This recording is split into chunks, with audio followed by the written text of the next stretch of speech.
Are you looking for a template as a starter to be able to implement your MLOps solution on Azure within almost less than an hour? Yes? Then let's go!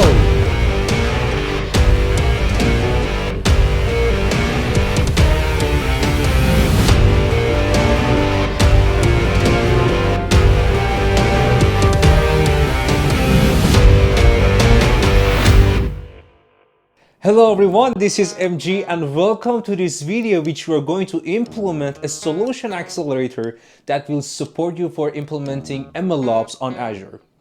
This solution accelerator will focus on simplicity, repeatability, security, collaboration, enterprise readiness, and modularity.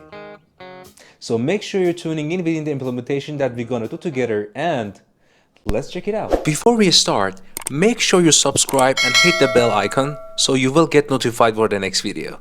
Thank you. Alright, before we get hands-on with this solution accelerator and see how we can implement this MLOps accelerator on Azure, let's just start with what we are going to achieve, which is this sort of architecture that shows us the flow.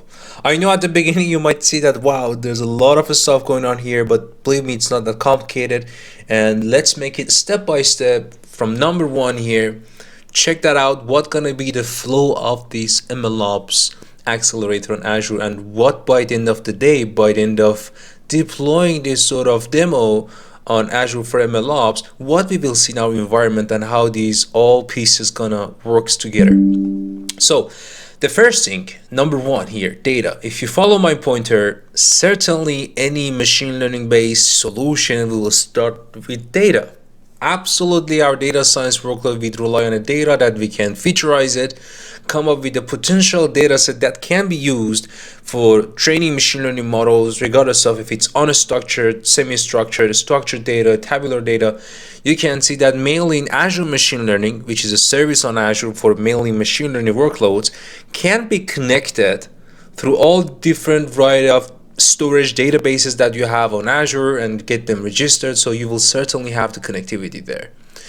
And certainly any data ingestion process initially is based on data engineer efforts. That's why from the legend side you see that the dark blue color here showcase that. Within our MLOps, certainly we have multiple roles involved, and one of them is data engineer, that the efforts are needed to get the data ready for our machine learning use cases. There's something here that is highlighted as optional, feature store, that through this accelerator you can implement feature store, also some open source features, so like Fist Feather on Azure Machine Learning. I'm not going to cover how you can create feature store on Azure Machine Learning within this video, but if you're interested to know how to do so, I already created a separate video that I will add that to the top right of this screen here, so you can check that out to see how you can even implement feature store and what is feature store actually that you can implement on Azure ML. So let's get out to number two. Now we have three roles left for enabling MLOps. First, we have a data science role that definitely gonna develop my machine learning models, featureization stuff, training, so on and so forth. ML engineer role, that person gonna be responsible for my CI/CD pipelines, pushing my solution to staging, to production, making sure that MLOps pipeline, moving my assets, triggering pipelines, all working properly. And last but not least, infrastructure team is certainly needed here for MLOps to be able to deploy my infrastructure administration setup needed, that I can apply my machine learning workload on the top of that. So that's why number two, we have administration and setup mainly done by infrastructure team that can create our Azure machine learning workspaces, creating some compute resources, creating some monitors, defining team, users, access control. These are not something a data scientist would do, right? So this solution accelerator will give you also the codes and artifacts or infrastructure as a code needed for deploying these services. So you will see through the code, I will deploy my machine learning workspaces on Azure and also some compute, also clusters that is needed for training and deployment models. Then the number three gonna be the time that I'll have my infrastructure set up by my infrastructure team. And this, again, solution accelerator will give me the codes. Now I need some sort of data science codes for do some EDA workload, feature engineering, model training, and evaluating my models, and even applying responsible AI principles. If you don't know what is responsible AI, if you don't know responsible AI toolkits that are integrated with Azure Machine Learning, again, I'll add the video of that to the top right of this screen. Check that out. But here also in this accelerator, it will include some code examples that you will see how all these components going to be created. And you will see this accelerator will run all these steps in your dev or stage, whatever the environment you choose. Specifically, you want to start training and initial development in dev environment. That it will use some sort of sample data set, but you will see that all these steps are coded in this accelerator, so you will have a better understanding of what's going to happen by my data science team or data scientist within model development process in the inner loop. After that, number 4, well, definitely I'm going to move my assets to staging and production, right? I want to push this solution through getting approved unit test, and by the end of the day get to production and provide services for the end user. So now the bridge that will connect my dev world to staging or production workload gonna be a centralized repository that I can leverage to push my codes and get tested. So that one can be GitHub repository, and you will see that I'm gonna use for this accelerator, or you can use Azure DevOps repository, which is pretty similar to GitHub, that you can run your machine learning pipelines and codes in both of them as well. And recently, there's a new feature also added in Azure Machine Learning called Azure Registry, that you can also utilize that as well for having a centralized place to share your models, your components, which are some sort of predefined codes that can be used for featureization training. So instead of recreating all of them in different Azure Machine Learning workspaces, you can share them in a cross centralized repository. If you don't know what is Azure ML Registry, I'll add the video of that to the top right of this screen. There's a separate video created and talked about that. But in a nutshell, that's a centralized place that you can move your assets across different teams, workspaces, or here from dev, even potentially to staging and production. So after passing this bridging step, after getting approvals, of course, here, now I'll come to staging environment. That's the final test that I'm going to do for my solution before I go to production. So if it's a batch prediction, I'll go with batch endpoint in Azure Machine Learning. If it's a real-time prediction, I'll go with near real-time or on my managed endpoint in Azure Machine Learning. I'll check out my responsible AI assessments. I'll check out my data checks, unit tests, some smoke tests with the model. And after, again, approval process and getting approved, I can do the similar thing now in production and do the batch prediction or online prediction with the given solution that I have. And we will see that now from here we will start monitoring this solution. Let's say using application insights and Azure Monitor, we can set up an alert for data drift, for model drift, any log you are specifying here, you can create alert based on that.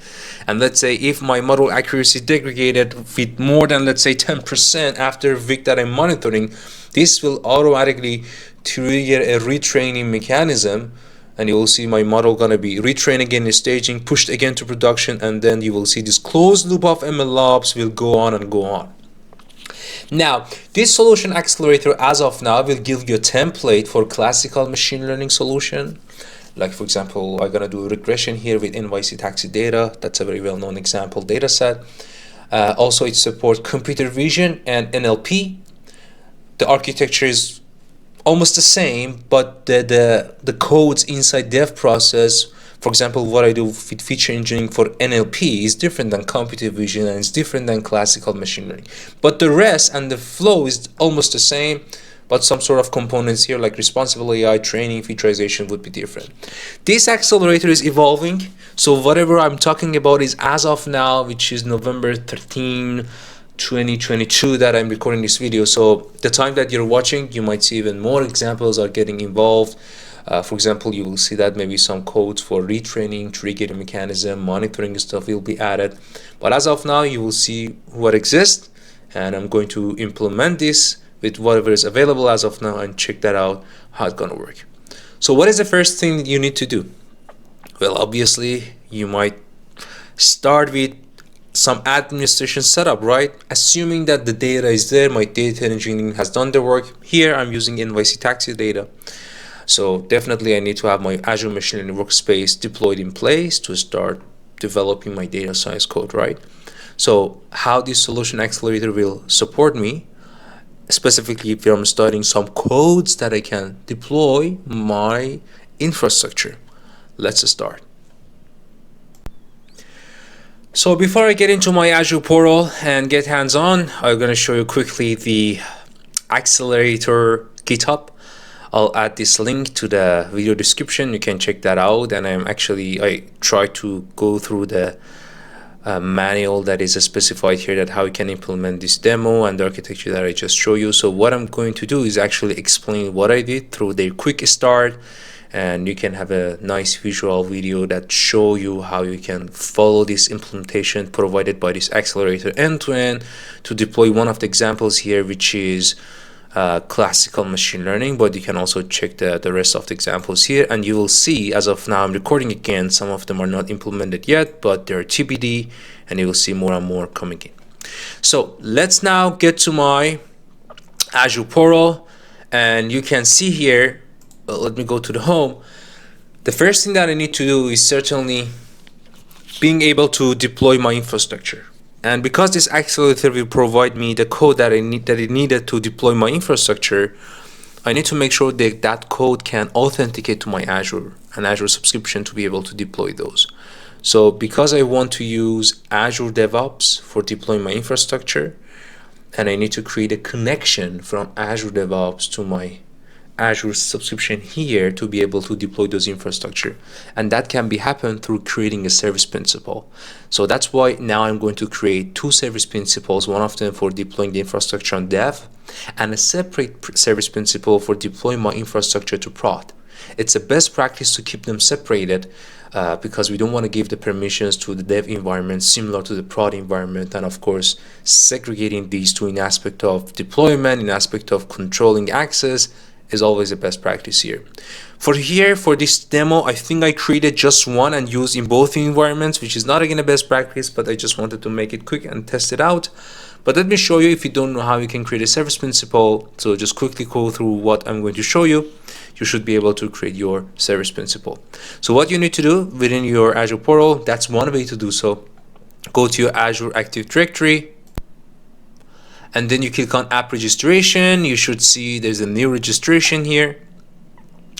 Give it a name to the service principal that you want to create here. I'm going to show you how I created my name. Azure ARM Dev project name. Change the project name to anything you want. Let's say Azure ARM Dev my project or whatever. I just copy and pasted the template, and you can see I created one for dev and one for prod. So just give it a name. So go to the new registration, give it a name, test and click on register. After clicking on registration, you will see that your app is registered. So I'm not going to do that because I created one, so I'm going to show you mine. After registering it, you should see in the overview tab you have application ID, object ID, tenant ID. Try to actually copy them all in a notepad or somewhere, because you will need them for next steps that I'm going to talk about. One thing you also need to copy as well is a secret that you need to create for each of those service principals that you're creating. So click on secrets, click on new secrets, and after you clicking on new secrets, you will see that there's a secret created for you with the given ID and a value. Copy that value as I created one, and I copied as well. So you need to have that value for next steps. Now, I assume that you have your service principal called Azure ARM Dev, your project name, and also you have another one, Azure ARM Prod, your project name. And you have copied the information for both of them that I told you, and also you have created a secret in a way that I told you, and you copy the value for both of them. Now, what is next step? The next step is making sure that these service principals have enough permission to deploy an infrastructure on Azure, because my DevOps will use this service principal and their permission to deploy the infrastructure. So what is their permission? For now, nothing. You have to provide a permission to the service principals. So we need to make sure that, for example, this dev service principal has contributor role to the dev subscription that I have or dev resource group that I have to be able to deploy those infrastructures from Azure DevOps. Similar thing to prod. So what you need to do here, I'm going to go to my dev subscription and make sure that this service principal has contributor role in my subscription in dev. And you can do the same thing again for prod if you have separate environments for dev and prod, which is the best practice. So let me show you for one of them, let's say dev, how we can give contributor role to the service principal, and you can do the same for prod service principal. So this is the subscription that I have, assuming that this is my dev. And if I go to access control, clicking on add role assignment, you should be able to find contributor. Just click on it and then go next. And here, choose the first one, which is service principal, and you should check that out. Where is that service principal? You can just simply type what you actually chose, the name of the service principal in previous step. Just type the same name, you should be able to find it. I think, let me think if I remember what was the name. Oh, sorry, I think it was Azure ARM. There you go. You can see my both dev and prod service principals are shown here. You can just click the one here, dev, because I'm giving access to my dev subscription. And if you click on select, you're done. I already did this, so I'm gonna close it. That's it. Do the same thing for the prod subscription. And now that's the time that, okay, I think I'm ready to implement my infrastructure, right? But how? Am I going to manually create Azure workspace, compute clusters, so on and so forth for each single MLOps use case or ML use case? No, we need repeatability. This is one of the benefits and value prop of this accelerator. So how we can do repeatability is through infrastructure as a code. Okay, give me the infrastructure as a code. That's fine. That accelerator gonna give you the code and create the code for you based on the use case that you're gonna select.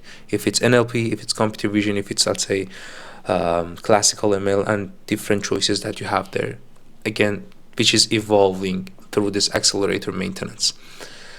Let's see how we can create those codes. So copy and paste the informations from the service principal that I showed you, the secrets, client ID, so on and so forth. We will use them, but let's go and check out where are my infrastructure as a code. Now at this step, in order to let this accelerator create my infrastructure as a code and some other codes, I have to create my GitHub environment. That's a place that I will host my codes as a repository. So the first thing that you need to do for setting up my GitHub environment, first, just go through your browser and check out github.com Azure MLOps template and fork it. And I'll show you how I can do it. This repository has some reusable MLOps code that can be used across different and multiple projects. So let me copy this and paste it in my browser. There you go. So it will give you a repository name. Mine, I already created one that I called it MLOps template. That's why it says that it already exists. And after having the name there, you should just be able to click on create fork, and that's it. And you will see my repositories. Now I have this MLOps template because I forked it from Azure MLOps templates. Now, what is the next step for getting my GitHub environment ready? The next step is creating a repository in your GitHub or GitHub environment. Using this actually URL, it will create that repository, and this repo will be used to pull my MLOps examples in next steps. I told you that there are different MLOps examples that this accelerator is providing. So based on your choice, and we're going to choose one, it will go through this template and gather the one that I chosen and start to create my own MLOps template based on my chosen customized MLOps, right? So let me again also copy that and paste in the URL to show you what you will see if you navigate to this address. So this is what you will see, and again, very similar. I think you can just give it a name. Let's say MLOps v2. I think I already did this, so it will tell me that maybe the repository already exists. Okay, this is me as the owner. Yes, it already exists. So I already created one. I'm going to skip this, but as soon as you choose this name or a name, you can just click on create repository, and it will create that from the template. That's it. What is next? The next step is creating an empty repository. Why empty? Again, this accelerator will generate some codes from templates based on your given inputs. We will check what are those inputs, but you need a place to host your generated MLOps template or bootstrapped MLOps codes, right?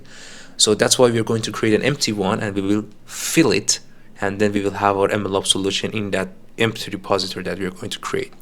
So how you can create an empty repository? Pretty simple. Here in your GitHub, click on your profile, you should see your repository section.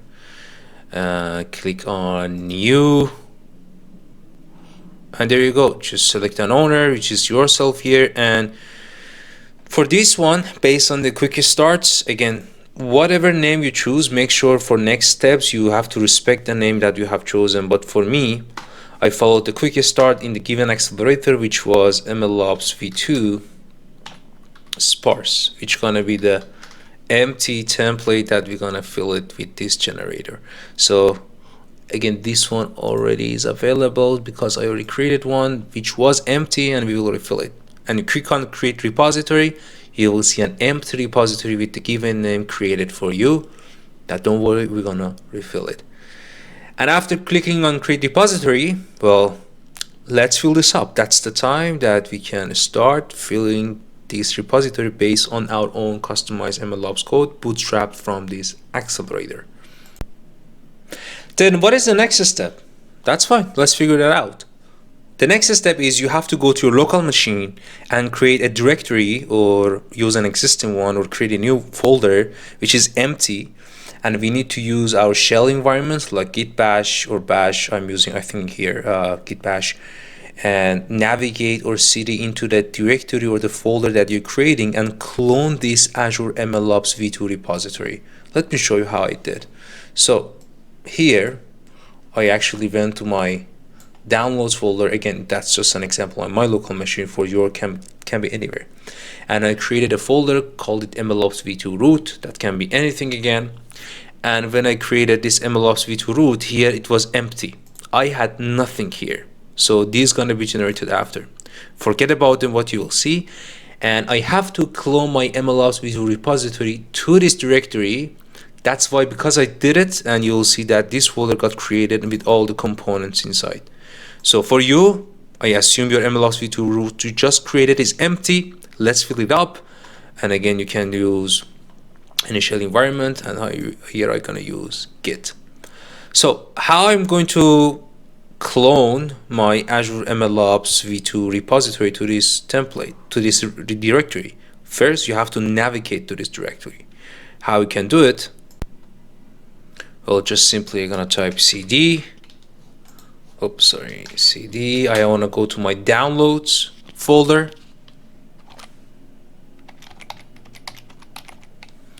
And then I have created an empty folder called MLOps v2 root, right? Let's hit enter.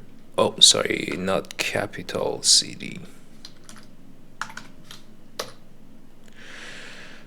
There you go. Now I am with this directory or the root that I created, and now I'm ready to clone my MLOps v2 repository. How you can do it? Just simply type git clone, and let me copy and paste the URL of Azure MLOps v2 repository. Let me copy, paste it here. There you go. https github.com Azure MLOps v2.git. As soon as I hit enter, you'll see that it will start cloning this repository for me, and then you will see a folder called MLOps v2, which is here I see under your root. And then when you open it, you will see all the templates and artifacts cloned there for you. So I'm not going to do that because I already did. Just wanted to show you how you can do it. Then what is next? Now I cloned this repository. Am I done? Well, here's the next step. If you check out actually what you have cloned, you'll see that there's a shell script called sparse checkout. This is not your actual MLOps code, but this is the start to tell this accelerator what is the MLOps template code that you want to generate. Or you want to do for NLP use case, for computer vision, for classical ML? Where are you going to, what going to be the option for infrastructure? Are you using Terraform? You want to code as Bicep? So in order to tell this accelerator what going to be your code you're going to generate for your MLOps, you have to actually modify this Spark checkout shell script. Let me open that up and we'll show you what this is. Oh, actually, let me open it through VS Code, which is my favorite IDE, much simpler. Okay, let's wait a bit.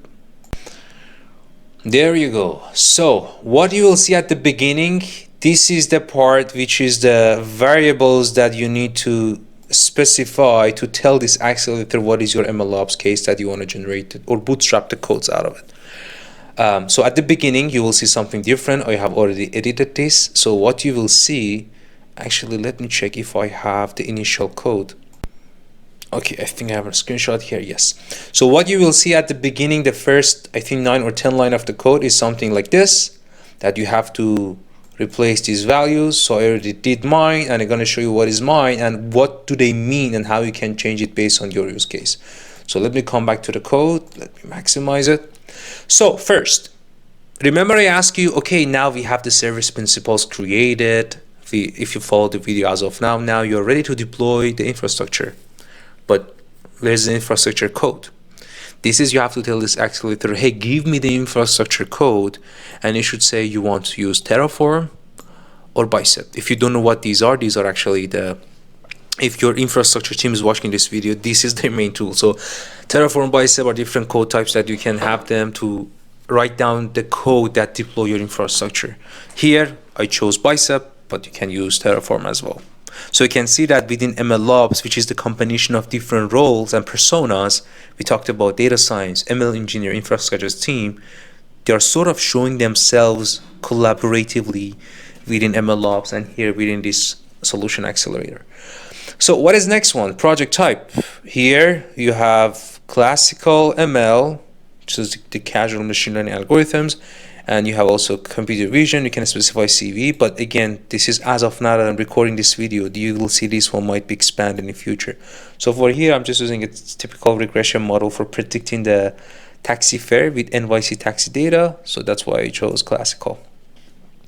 MLOps version, here we're using the Azure ML CLI v2. You can use even Python SDK, a different option. Now, what is the Git folder? This is actually that root directory that we created. Remember, I went to my download and I created that root folder. So make sure if wherever you are in your local machine, you have to have a similar sort of pattern to copy and paste it as a Git folder location. Project name. Remember, you created an empty repository that I told you we're going to fill that out. This is the name of that repository. So if you chose the same name, this should be what you specify here. Your GitHub organization name, definitely in your GitHub you have organization name. Mine is MG Microsoft, but yours is going to be different. And remember, we actually cloned our MLOps v2 in our repository and we gave a name. This is actually that repository that we created before we create this empty repository, that we had some MLOps template that I told you. So that's why you have to just copy and paste the template as a URL here. And last but not least, the orchestration, the CI/CD pipelines, ML engineering stuff. Are you using GitHub Action or Azure DevOps pipeline? Both of them are pretty similar. They can be YAML based. Here you have the option to choose. So I'm saying that I want to use GitHub Action for deploying my training pipeline, my deployment pipeline, machine learning deployment pipeline. You will see I'm going to use GitHub Actions. So done. As soon as you change this, you need to just save this and you will see how this accelerator will start to bootstrap your MLOps code based on these given variables. So I already edited and saved it, so I'm going to just close it and we'll show you what's going to be the next step to bootstrap your codes. Before I generate the codes, well, the generated codes will go to that empty repository in GitHub that we created, the MLOps sparse, right? So you might question that how the authentication gonna happen. It cannot just by itself go to my GitHub and push the codes in my GitHub empty repository that we created. So that's why there are a couple of steps that we need to follow for authentication. And here we are using the key to be able to connect to my GitHub from this local machine. So let's check that out, how we can do it step by step. So the authentication gonna happen by SSH, and you need to create your local key at the beginning. And here again, I'm using the same bash environment that I used. So what's gonna be the command line that you need to run to be able to first create your local key in my bash shell is actually entering this SSH command line. Let me just copy and paste in the notepad to show you what I actually executed. So I'm not going to execute the command again because I did, but here's the next step you need to do. Within this terminal, just type SSH key again and the rest of the command line you will see. And here you should change this email with your GitHub initiated email. So change it to yours, and then you should be able to find with just entering, pressing enter, and you're good to go. So what is next? Let me actually change it back to your example so you can have it for your reference. The next thing that you need to execute, and by the way, before we go to the next step, when you enter this, your bash environment will start to ask you some questions. I think 3 questions, which you can just press enter all of them, which goes to the optional and default one. It will start to ask you questions about your key setup. So you can just press enter in all different questions and cases, and don't press anything else, don't do anything else. That's not a must, and you're good to go. So after that, the next step is adding this SSH key to my SSH agent. So I have to start this SSH agent by running this command. Let me copy this and paste it here. Again, these are just an examples. Yours can be different, but here's the SSH agent command line that you can start running your SSH agent. So it will return you the process ID for the agent that you created, and the next step would be adding the private key to the SSH agent by executing the next command, which is here. Let me just copy this and paste it here. So you can see that that's using the same ID that we executed on the top. So it will start adding the private key to the SSH agent.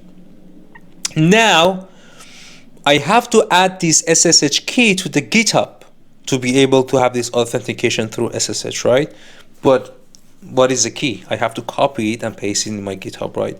So in order to see that, for being able to copy it, run this command. So let me copy that, which is cat, and getting my public key. Okay, let me hit enter.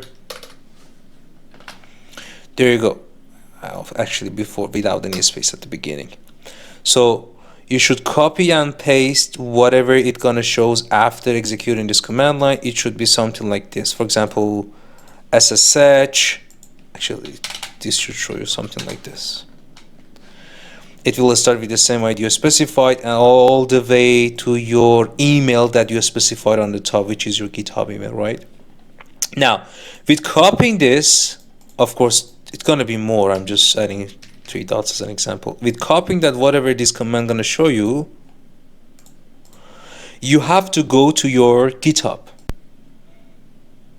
So let me minimize this, go to my GitHub, go to your settings, then select SSH and GPG keys. You can see that I already configured mine, so you might see nothing here if you have never generated any SSH key. But here, just click on new SSH key. So just give it a name.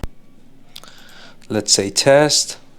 And remember, you just copied something from your command line after executing the last command, which was this one, and we copied whatever this one showed.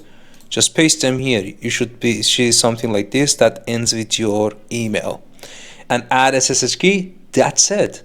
What you will see is something similar to this. I gave the name as PC, for example, but yours can be different. And you're done.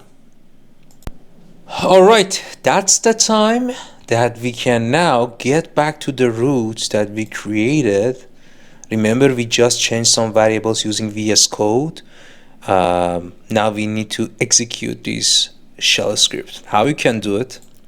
If you go to your bash environment, and you have to make sure that you are within your root the same directory. If you are not there yet, you have to be there because you already cloned your repository. So make sure when you navigated to that route, you're still there.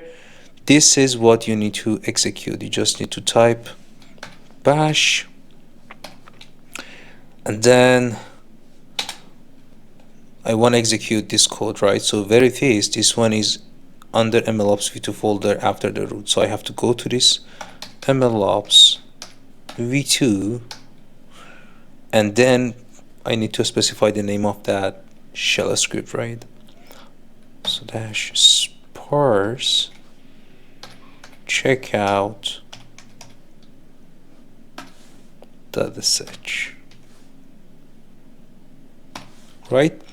So as soon as I hit enter, it will start creating my MLOps bootstrapped codes and push those to the empty repository that we created on GitHub. So I did it already, and then what happened after successful execution of this shell script, if you go back to your root, you will see that, oh, there is a new folder created for me with the given name of your project. Actually, let me go back. And you will see all your bootstrap codes are generated. And why mine is MLOps v2 sparse? Because that was the project name I specified in my shell script, right? Let me show you what do I mean. So in this one, let me open it again. So whatever project name you specify here, it will generate the same folder name, and inside that folder you will see your MLOps codes generated for you based on what you specified here. And now if you go to that empty repository that you created, you should see that all the codes now are pushed to that GitHub repository using the SSH key that we specified. So let me show you mine, and you should see something very similar. There you go. This is the one that was empty before, and now this accelerator generated the codes for classical ML, which uses NYC taxi data as from my data. I have my data science codes, which is training, testing, so on and so forth, preparation, registration, evaluating the model.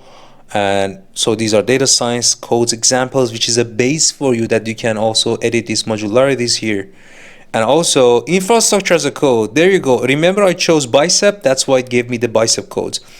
Let me go to the pipelines, and you can see this is my bicep codes that I need to run in Azure DevOps. Well, you might question that why I cannot deploy my infrastructure with GitHub Actions. And here, instead of going to Azure DevOps, it's not supported yet with this accelerator. That's why I have to move the same MLOps v2 repository that I have to my Azure DevOps as well to be able to deploy my infrastructure through this generated infrastructure as a code. So now let's go to my Azure DevOps that I have the same repository there as well. All right, here's my Azure DevOps. Make sure you have your organization, then you have to create a project, or you already created one. If you don't have anything, you can just click on your project. And I already moved that or copied that repository as well to my Azure DevOps repository too. So if I go to repos, you will see that I have the same code that I just showed you in GitHub repository. So I have the same thing now in Azure DevOps. So where is my infrastructure code? You can see that actually I have the infrastructure code here, and here's the pipeline that will start deploying my infrastructure. But now how can I do it in Azure DevOps to use this and deploy this? Well, you need to create a pipeline. But remember, you have to provide permission to Azure DevOps to deploy your infrastructure. How? Through the service principals that you created. Okay, let's introduce them to Azure DevOps, then run our infrastructure pipeline. So in order to do so, go all the way to the end, click on project settings, click on service connections. You might see nothing here, but these are connections that you need to create, and I'm going to show you what they are and how we can do that. So create one for dev infrastructure with the dev service principal, and create another one with prod service principal you created for prod infrastructure. How? Just click on new service connection, click on Azure Resource Manager, click on next, service principal manual. This is the one you need to click next, and there you go. You have to specify the subscription ID of your dev. Let's say you're creating the first one. Type your subscription name, service principal ID. Remember, I told you that copy the service principal's information like principal or client ID, the secrets that you created. Now you have to paste them here. So you have the secrets for the service principal you created. That was the first step. So copy and paste it here. Your tenant ID and give it the name. I chose Azure ARM Dev. And click on verify and save. That's it. I don't want to do that because I already created. So do the same thing, but now put the prod service principal that you created and the credentials and click on save. So you have a second one. Now where's the third one? If you want to also have connectivity from Azure DevOps to your GitHub, you need to create a GitHub token and provide that token here as well to have a connection to your GitHub as well. So how you can generate a token? Pretty simple. I'm going to show you how you can do it in GitHub. So when you're in your repository, click on setting for creating a SSO token. Go to, let me check. Oh, sorry, you have to go to your profile here, click on settings here. There you go, developer settings. Personal access token. Click on tokens. You see that I already generated one, but you can just click on generate new token. Generate new token again for general use. Okay, it will send an SMS to my phone. Okay, give me 1 second. All right, I just entered the code that sent as a text message to my phone. And here you have to give some permissions to this token. For this example, what you need to specify here is making sure this token can do all this stuff with Repo. So click on this one. And also, if you scroll down, admin repo hook, make sure you also specify this, and users. So you don't need more than this. You don't need to give more permissions, which is not a best practices. And that's it. You just only need to click on generate token. If you want to also specify expiration date for this token, you can do so. And if you click on generate token, I'm not going to do that because I did. It will give you a token. You can just copy it. So I called it MLOps token with expiration date on it, and I copy the value of that token after being generated. That's pretty credentials. Make it safe and keep it somewhere for yourself. One thing before I forget, if your organization in GitHub use single sign-in for GitHub, then click on configure SSO for the token and click on authorize for that organization. So I already clicked one, that's why you see the authorize. So click on authorize. Let's say if your organization has Azure or Microsoft as an example for me here. So you need to click on it and that's it. Now, because you have the token here, you should be able to copy it, which you already did, and get back to your Azure DevOps. You can create now a GitHub connection. So click on new service connection, click on GitHub, go to next, and personal access token, and just paste the token you copied and give it a name. I already did. That's it. Click on verify and save. And you should be able to see within your service connection, the fourth one, I called it GitHub connection, but for you it can be certainly different. Okay, all right, now I have the service principal or connections created to my dev prod, so I should be able to deploy my infrastructure using the infrastructure as a code provided by this accelerator. So let's create that pipeline. Go to your pipeline, click on new pipeline, and it's gonna ask you where is your pipeline. Well, I already have it here in my repository. It's in MLOps v2 and it's a YAML file. Where is it?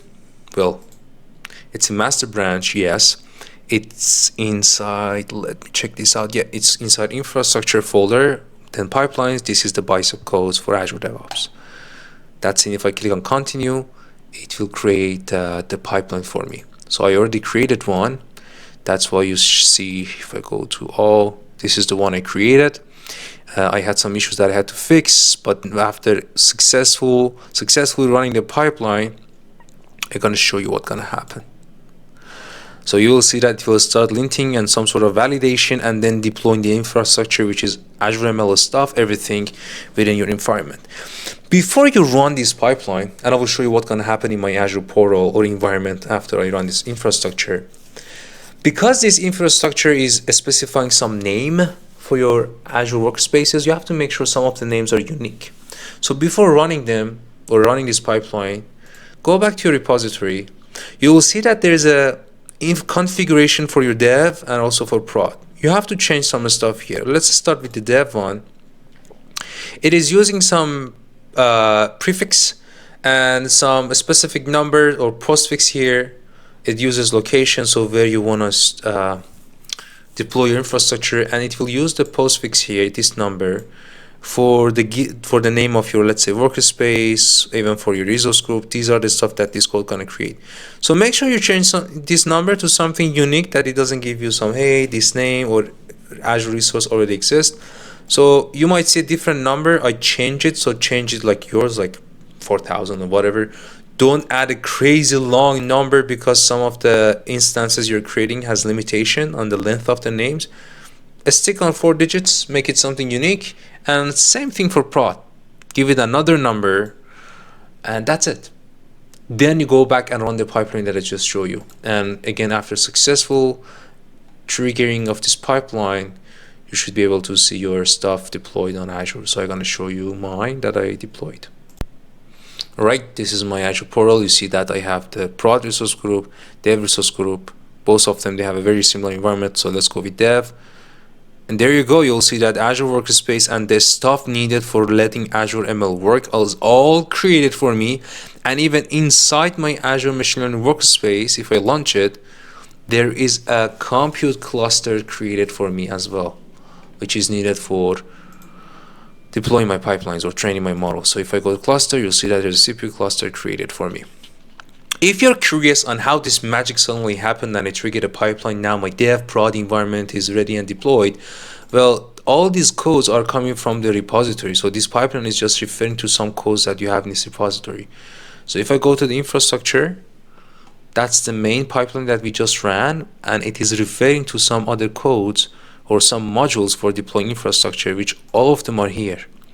You can see that the cluster that I showed you, I created, this is the code, and it's telling that, hey, generate a compute cluster for me using Azure ML CLI, and give it a name. The name is CPU cluster. So that's why when I come to my Azure ML, there's a compute cluster called CPU cluster created for me. Or AML workspace with the given name, application insight. So all of them, we just saw it in my portal got created, and here are the modules. So when we talk about modularity, you can see that every single step is modularized, and here we started from infrastructure. Perfect. Now I have dev and prod, or you can even use multiple environments. But what is next? Let me come to back initial architecture we started. So we are sort of here, right? Now I have everything, and now I have to start, okay, training some models. Data science, cool part, right? Am I going to write down a code right now to train a model stuff? Not honestly. The good news is this code template is already giving me some data science code. This is the data science folder. This is the place my data science team will start pushing their data science codes, development, training models, and under experiment you will see it is also modularized as well. So let me use this actually to train my model or follow these steps, or actually let me show you to do all these steps in dev or prod. Let's say I want to not in prod actually, I want to do the development in dev environment, which I have my dev resource group here. So I want to do the data science work right now. Okay, the question is, how can I trigger my training process? Well, you can have that orchestrated through GitHub, through Azure DevOps. You can use the same type of workload that we did for creating an infrastructure pipeline. Now you can click on new pipeline for creating your training pipeline. How? Again, the code is in the repository I showed you, right? So click on repository. It's a YAML file.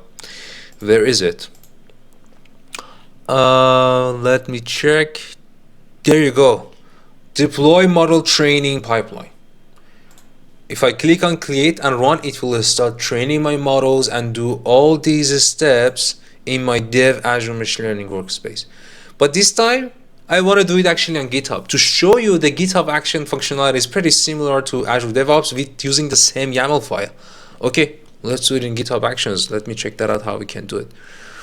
Let me go to my GitHub repository. Let me go back. Sorry, too many tabs are open here. Okay, there you go. And If you ask where is my workflows, you can see that this is the training pipeline that I'm gonna run. But now there's a critical question. My GitHub action is going to trigger this training pipeline right now, which is here. I'm going to manually do this, but it should authenticate my GitHub agent to Azure and Azure ML. How that authentication can happen? Well, remember we created a service principal, okay, and that service principal and now is a contributor which has enough permissions to run this training pipeline. Give that service principal to your GitHub as well. Then how you can do it? Okay, follow me for these steps. Go back to your portal, open the terminal. Okay, let's wait. Okay, remember that you created a service principal for dev, and that's my name. Yours can be different. This command line here, what it will do, it will create a RBAC or permission as a contributor to that subscription. We already did this through UI, but the reason that I run this command line again, because it will generate some credentials that you need to copy and paste them in your GitHub to let GitHub authenticate to Azure. So I am of course blurring the subscription ID that I have, which can be considered a credential, but here that you don't see now I blurred is my subscription ID after that subscription, which is my dev subscription ID, because I'm using the dev environment right now for training. So let me click on enter. So whatever you're seeing now, right now, I am again blurring it. You have to copy it from the beginning all the way to the end. After copying that, now let's introduce these credentials to GitHub to let GitHub authenticate to my Azure. So go back to your GitHub repository. Now this is what you need to do. Click on settings, then go to secrets, actions, because I want to use GitHub action. Generate a new repository, and you need to use a name for that, right? Sorry, the secret. Use Azure credentials capital. This is what you will see after creation. I already created one, I updated yesterday. So let me copy this. Click on create new repository. Use the same name. I'm going to tell you why. And paste whatever you copied from the terminal that you open in your Azure portal UI. We just executed the command line and I told you copy it. So paste it here and click on add secrets. Done. What's going to happen if I go now to the training pipeline that I'm going to run right now? Here, you will see that when it wants to authenticate to Azure, it is going through your secrets and calling a secret name called Azure Credentials. That's why I told you to use the same name. So then this code won't get stuck. It knows where to get the authentication and put credentials for authentication. I think you're ready to run this GitHub action or training pipeline, right? How?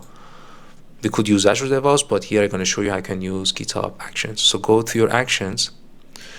You'll see that it will automatically understand how many different actions you have in your repository. We have 3 types of actions. The first one, training, and then the second one, which is model deployment. If it's a batch, you will use this batch pipeline. If it's online, you will use online pipeline. So before going to deployment, first we need to train the model. Clicking on model training, just click on run workflow. Done. What you will see after, which is the last time I successfully run this pipeline, I'm going to show you what you will see. You'll see these steps, registering environments, doing some validation, and it will run the pipeline. And if you go to the run pipeline section, you'll see that, okay, after authentication stuff, it is running a machine learning pipeline, which is under MLOps Azure ML training pipeline YAML. Let's check that out, what this code is doing, to understand really what this Accelerator is doing. Go to Azure ML. We are training, not deploying. That's the last step. Pipeline.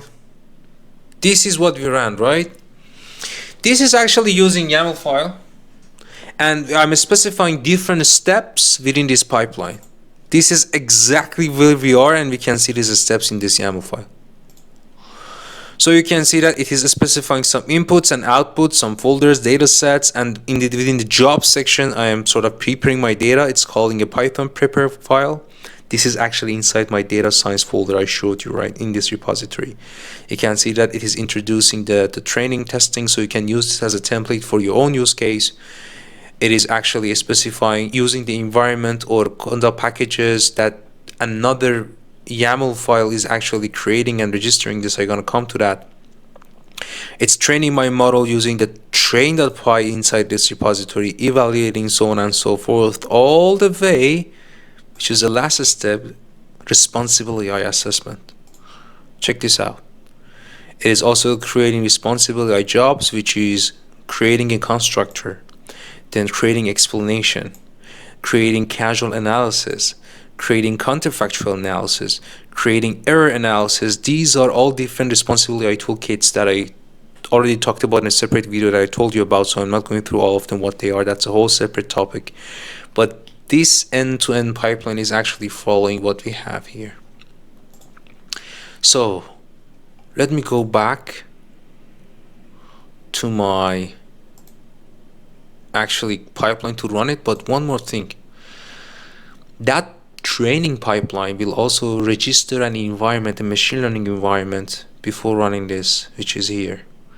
And it is actually creating based on an image, a base image, it is creating a machine learning environment based on the Conda environment you specify under data science folder. So my data scientist is telling me that, hey, if you want to train this model, you have to have XGBoost, scikit-learn, blah, blah, blah, whatever it got installed. So I'm defining the packages you need to install as a YAML file. So you have to incorporate this in your training pipeline to make sure that this environment is first installed, introduced and registered in Azure ML. Then my training pipeline will use this environment to start the training. If you want to know what is this environment, well, let's check this out.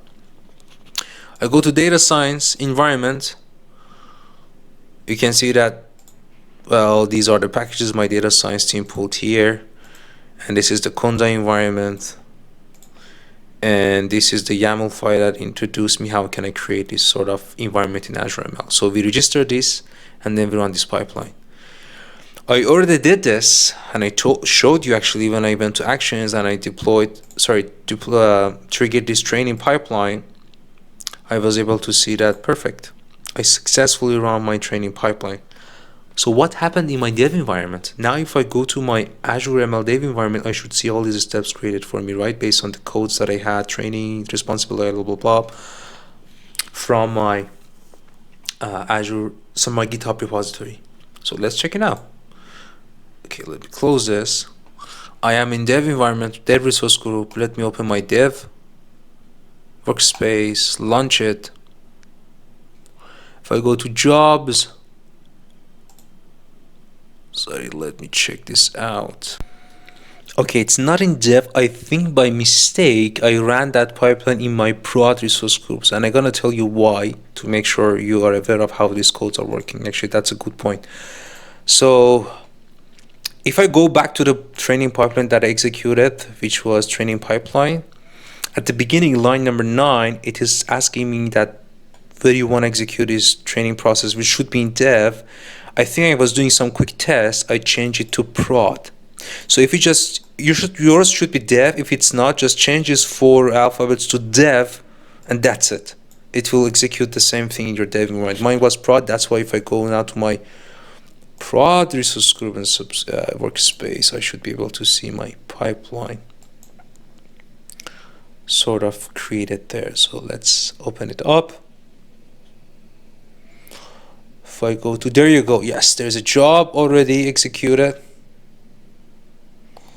Nice. Look at that. Yeah, you might say, oh my God, that's very complicated, but not that really. It's just too many lines.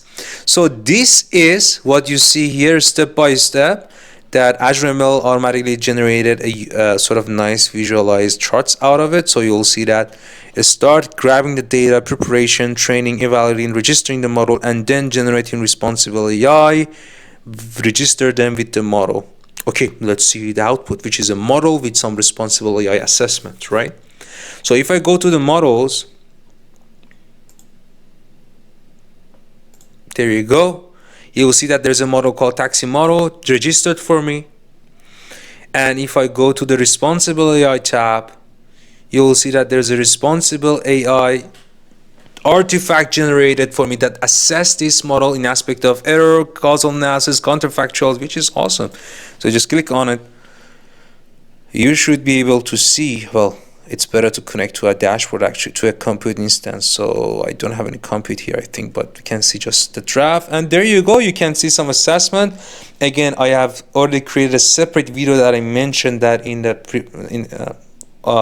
in the beginning of the video, so you can check that out, how you can interpret these assessment. But this is great to explain how your model behave in aspect of errors, causal analysis, data exploration, model exploration, and explanation. That's all. Now what is next? Next, I should be able to deploy this solution in, let's say, staging or prod environment. Here I didn't create a staging environment, so let's say, as an example, in prod I want to do batch. Let's say I want to predict taxi fare every week. It's a batch prediction. Or no, every single second there's a new data coming in. There's a real-time online endpoint that listen and give me the prediction. So you have to deploy them as an endpoint, as an API call in Azure ML through batch or real-time. But how? Then this accelerator is giving you the code. So let me go back to my repository. Again, you can use Azure DevOps for what I'm doing, but I'm gonna use GitHub Actions again. So going to the workflows or actions, the training we just deployed and ran it worked successfully. And now let's say you want to deploy a batch endpoint out of it. So go to action. This time click on batch endpoint. Click on run. That's it. And what you will see, this is what's going to happen. You'll see that it's going to create a compute for me, create an endpoint, and create a deployment. Let's check what they're doing actually. So let me check. So it's first creating an environment for the environment needed to deploy the model. And if I go one step back, the last step, the deployment process, which create a batch deployment for me, you'll see that, let me check where the code is. Yes, there you go. You'll see that he's using Azure CLI to say, hey, Azure ML CLI, create a batch endpoint with this name, and this is the endpoint name that I'm specifying to create, right? So if I go back to my repository, MLOps Azure ML, I want to see what is the deployment code. Click on deploy, the batch one. There's a batch deployment and batch endpoint. So what is the difference?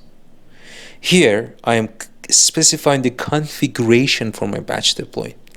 So I'm saying that this is the name, this is a batch sort of prediction, and this is the model. Remember we saw a registered model called taxi model, so it's using the same name for deploying the model, and it's creating a compute with given name. It is telling that how many nodes I want to have within that cluster and what is the batch size for batch prediction. I want to append the predictions of each node and write them all in the prediction.csv when I'm doing a batch prediction, and some sort of more batch endpoint configurations. And the similar thing that we have for online endpoint or real-time endpoint, I'm not going to talk about that because that's the last pipeline that we're going to run, but let's check out the other pipeline for YAML file for batch endpoint. It is simply saying that the authentication mode is Azure Active Directory token, and we can specify description, and this is the schema of this YAML file. So that workflow or GitHub action for batch deployment, use these batch configuration files to deploy my batch endpoint. And after running that action, batch endpoint, run workflow, which I ran, this is what you will see in your prod pipeline. Where we are, let's say we are here, we can be in the staging. Again, I didn't create this environment. We are, let's say, creating this batch inference right now, using the artifacts we generated from here and registered them. So let me go to my Azure ML prod environment. There it is. There you go. Let me launch it. I have to make sure I can see the batch endpoint created for me. So I go to the endpoints, click on batch endpoints. There you go. You'll see that it is created by who? Service principal. Why? Because my GitHub created this, not me. And GitHub used that service principal to create this batch endpoint. So perfect. And if you click on it, you will see some credentials that this is an API call. There's an API call, that how you call that API. Actually, let me show you. You see that there's an endpoint. This is like an API call. When you call it with the given inputs, the prediction gonna be happening for you in batch scenario.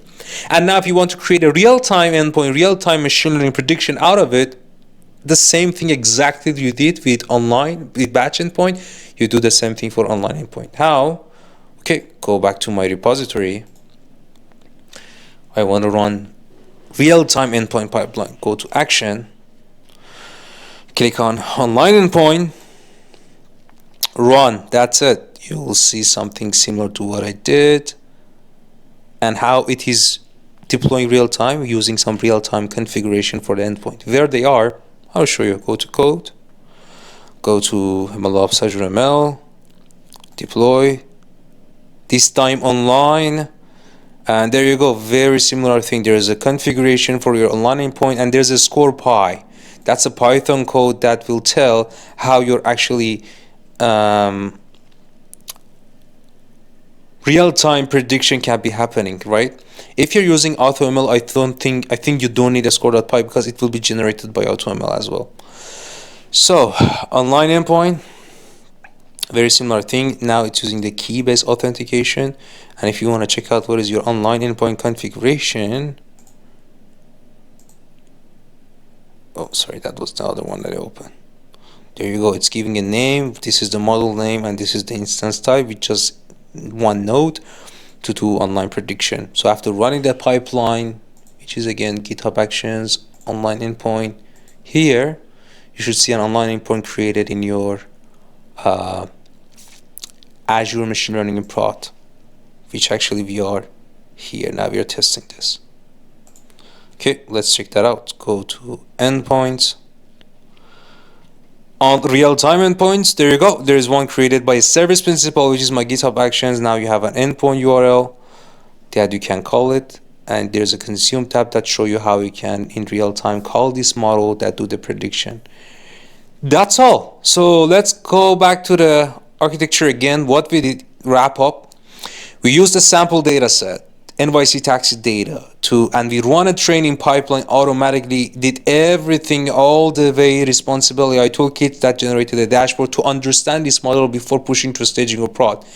You can have a staging, prod, separate environments here. I just use prod as an example. I ran batch and real-time endpoints or pipelines to be able to deploy the model for both batch and real-time to show you as an example. So how I generated all of that on the top of an infrastructure. How I created this infrastructure, there was a code coming from this Accelerator, so I was able to create my infrastructure first.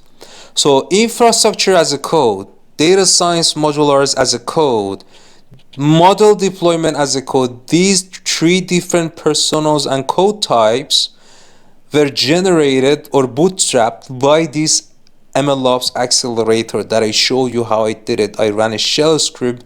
It gave me the codes were to that empty repository that I had in GitHub, and I was able to use them to run all these pipelines through GitHub Actions. Or you can use also Azure DevOps pipeline. So you have the both options.